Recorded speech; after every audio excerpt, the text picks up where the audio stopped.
क्या हम भोजन एक ही किस्म का करते हैं, या क्या हम सिर्फ गेहूँ या आटा ही खाते हैं, या सिर्फ चावल ही खाते हैं, या सिर्फ और सिर्फ दाल खाते हैं, या सिर्फ सब्जी खाते हैं, या एक ही प्रकार की सब्जी खाते हैं हमेशा, या सिर्फ एक ही प्रकार का मसाला खाते हैं, या खाली नमक से काम चलाते हैं। जैसे हमें भोजन में कई प्रकार की चीज़ें चाहिए होती हैं शरीर को पोषण देने के लिए, ऐसे ही मन को भी कई प्रकार की चीज़ें चाहिए होती हैं स्वस्थ रहने के लिए और स्ट्रांग होने के लिए।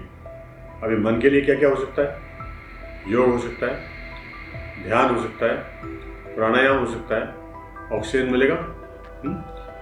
ऐसे ही पढ़ना हो सकता है, विचार मिलते हैं पढ़ने से, अच्छे विचार करना हो सकता है, अच्छी संगत में बैठना हो सकता है, क्योंकि मन को सबसे ज़्यादा वैरायटी चाहिए।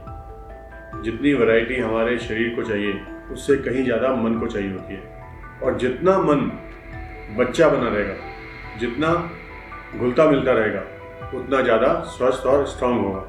तो मन एक ऐसी चीज़ है जिसको स्वस्थ रखने के लिए कई काम करने पड़ते हैं, कई एक्टिविटीज़ करनी पड़ती हैं। कई संस्थाएं भी हैं जो ऐसा कुछ कराती हैं और मन को स्थिर और स्वस्थ रखने के लिए जानकारी देती हैं। तो मन के लिए जो बेसिक चीज़ है वो है विचार।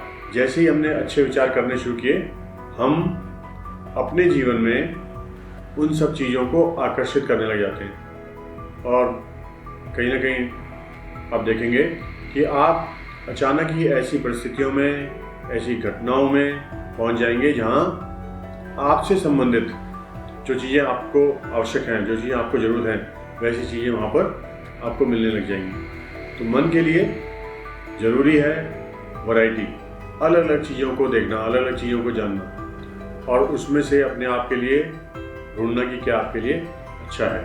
मन के साथ अगर हमने मन को आरामदायक स्थिति में डाल दिया, उसी ऐसी स्थिति में डाल दिया जहाँ पर हम कंफर्ट जोन में हैं।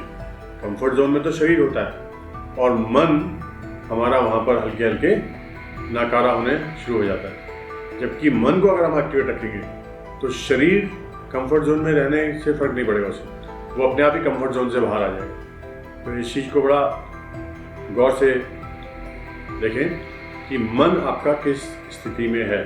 और मन को कभी भी आरामदायक स्थिति पसंद नहीं होती, क्योंकि मन तो चलायमान है, हमेशा चलेगा, कभी भूत में, कभी भविष्य में, कभी इधर कभी उधर। ठीक है ना? Thank you.